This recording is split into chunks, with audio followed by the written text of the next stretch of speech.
Est-ce que tu te souviens de ce que tu faisais quand t'avais 16 ans ou ce que tu fais actuellement si t'as 16 ans? Qu'est-ce que tu faisais toi, frérot? Je pense que j'étais au foot, je faisais mes devoirs, j'étais au lycée, tu vois, tranquille. Ok, bon, c'est vraiment pas ouf comparé à ce qu'a fait ce mec. Parce que l'histoire de ce gamin de 16 ans est complètement délirante. Il est passé d'enregistrer son premier morceau seul dans sa chambre sur son téléphone avec de pauvres écouteurs à performer sur la scène du plus gros festival rap du monde et le tout en seulement un an. C'est vraiment n'importe quoi, et c'est un peu le rêve de tous les artistes. Ses statistiques ne font que monter alors qu'il avait rien à part son téléphone. Il a aujourd'hui plus de 2 millions d'auditeurs par mois sur Spotify, apparaît sur tous les plus gros médias rap aux US, dans les plus gros festivals, collabore avec les plus gros artistes de l'industrie, et tout ça on te le rappelle, en seulement un an. Mais comment c'est possible? Il a hacké le jeu, frère, c'est pas normal. Bon, tu vas le voir, c'est pas vraiment du hasard, le frérot avait une stratégie bien claire en réalité. Et tu connais tes gars, on était obligé de se pencher sur le sujet. Aujourd'hui chez Script, on te raconte et on analyse ensemble l'histoire délirante de Tyler Mix, aka le Tyler.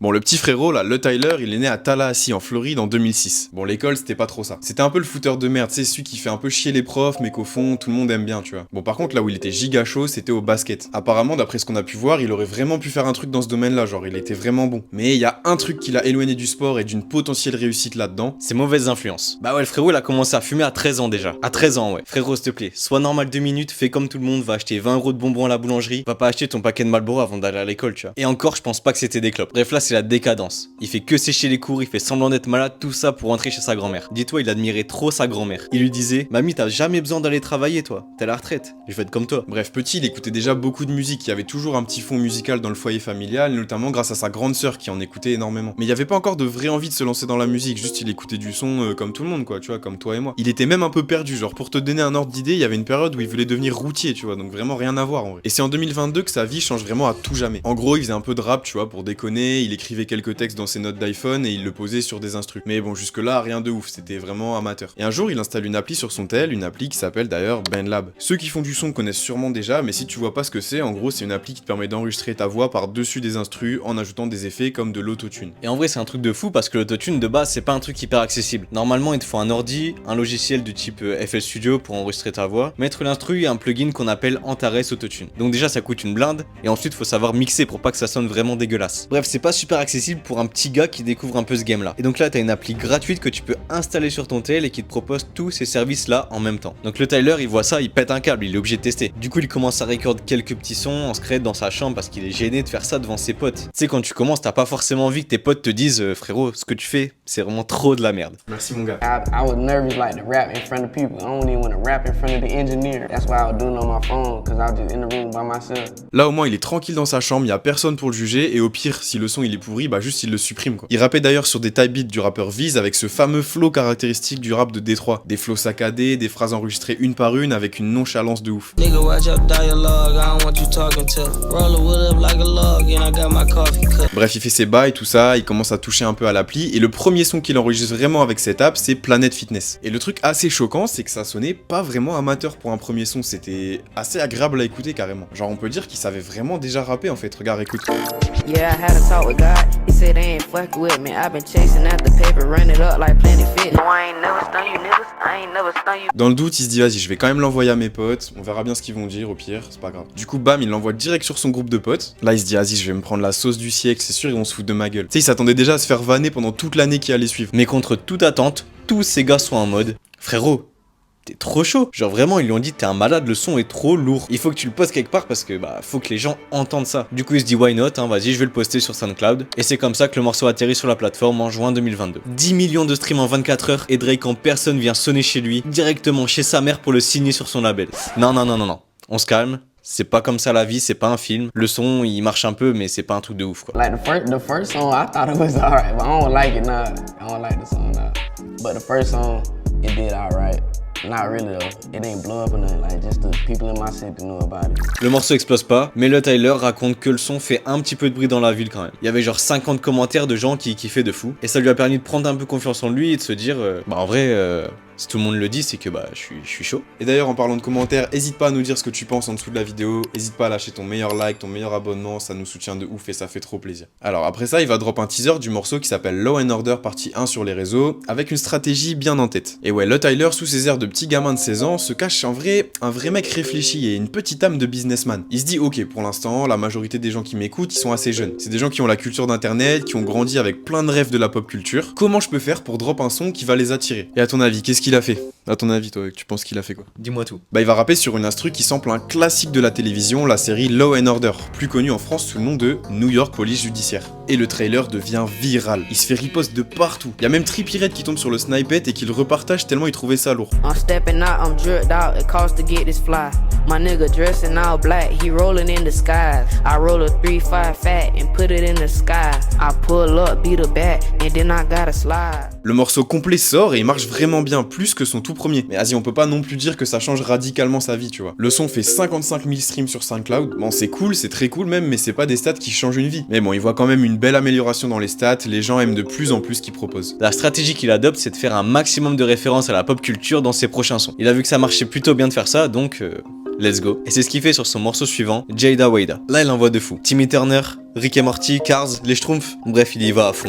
He came through dumbing in the truck, y'all probably thought that boy was made up. I'm do it just like Timmy Turner, poof a nigga like it's magic. Big way I'm getting to the blues, you think a nigga pop a smurf. Nigga feel like Rick and Morty, cooking up, I'm in the lab. Et ça marche de fou en fait, parce que c'est un ado de 16 ans qui s'éclate sur des rythmiques qui viennent de Détroit. T'as un côté décalé qui marche de fou entre son image enfantine et des refs à des dessins animés. Bah le gars vient parler de meuf avec un flow bien nonchalant là. Non franchement, faut dire c'est fort. Il se rend compte que sa voix cassée assez atypique plaît aux gens et il prend encore plus de confiance. Et c'est après ça qu'il va sortir le son qui va changer sa vie à tout jamais. Law & Order partie 2, le 22 juillet 2022.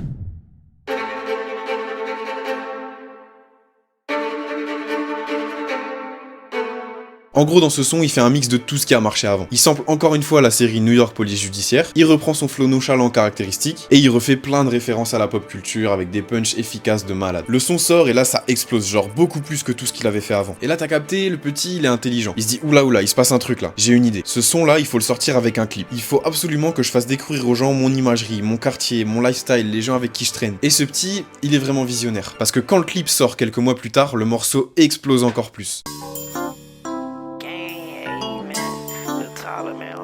I don't need a bitch, the Benjamin's the only thing I need. I just come up out the head, no I don't write, don't gotta read. This hoe keep blowing up my phone, but I just let that bitch ring. I'm trying to stack them money 7 feet tall, yeah I mean. And these niggas trying to catch me drift, they trying to ride my wave. I won't buy a bitch a ring, but she can get some Chick-fil-A. Au moment où on se parle, c'est encore un de ses sons les plus streamés, avec 16 millions de streams sur Spotify, 37 millions de vues sur le clip, on le rappelle, c'est un truc de fou pour un morceau qui a été fait sur un téléphone, les gars, on le rappelle. Et en fait, il avait tout compris, tu vois, il savait que le clip allait apporter une plus-value au morceau. Bah ouais, tu vois ce mec avec une tête de bébé, entouré de plein de meufs, avec des grosses quichetas en train de fumer comme un pompier. Bon, je vais pas te mentir, en France, un truc comme ça serait un peu mal passé. Mais aux States, tu connais, ça les intrigue et ça donne encore plus de crédit au morceau en réalité. C'est des choses qui choquent pas vraiment là-bas. En plus, il fait un petit clin d'œil dans le texte à deux meufs qui sont des personnalités un peu connues dans le game, Jada Wada et Ruby Rose.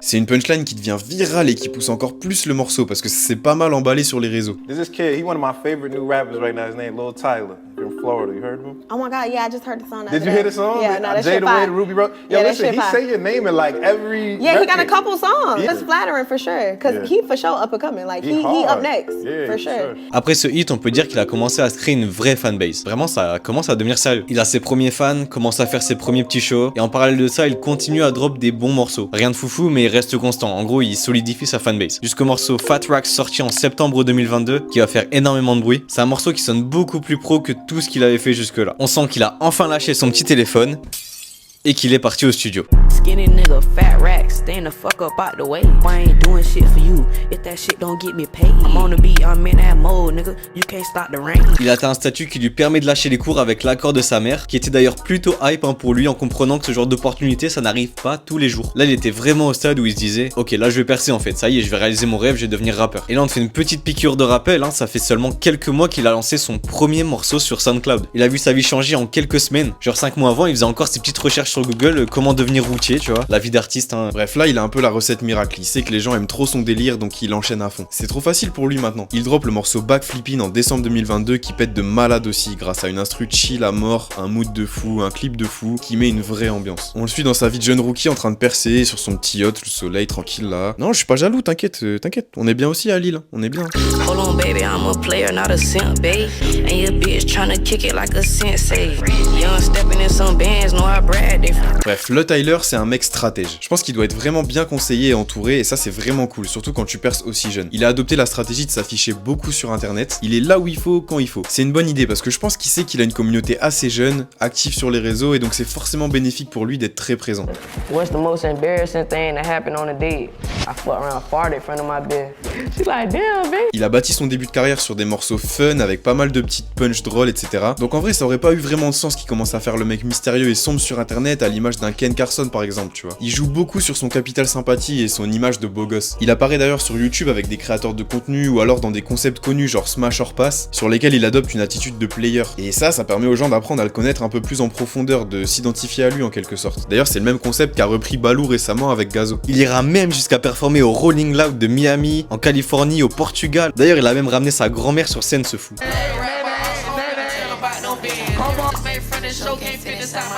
Enfin bref, il est partout. Et c'est vraiment un truc de fou quand tu y penses, hein, parce qu'il a sorti son premier son sur SoundCloud seulement un an avant. Suite à ça, il signe officiellement en mars 2023 après avoir été repéré par le cofondateur du festival, Matthew Zingler. Il signera donc dans son label Motion Music. Il drop d'ailleurs dans la foulée son premier projet sous ce label, My Vision, qui marche extrêmement bien et qui est super bien accueilli par le public. Dessus, tu trouves plein de gros feats comme celui avec Babytron, qui était aussi en train de bien péter à ce moment-là, ou celui avec Lil Uzi Vert que tu peux retrouver sur la réédition du projet sorti le mois d'après. Et d'ailleurs, on te conseille de l'écouter, hein, franchement, nous, on kiffe de fouiller dans la playlist. Yeah. Hey. Yo, little bitch, you're free. Yeah. She gon' fuck for free. Yeah. Speaking on them riches, Millie my wrist, bitch, it's a Nixon. Switch on the back of the Glock and it's glitching. Et le 18 juin 2023, c'est la consécration pour lui. Il figure parmi les 12 rookies à suivre élus dans le XXL Freshman List. Incroyable pour lui qui dit être influencé de ouf par Kodak Black, qui s'était lui aussi retrouvé dans la même liste en 2016 et qui nous avait livré une prestation mémorable au moment du freestyle.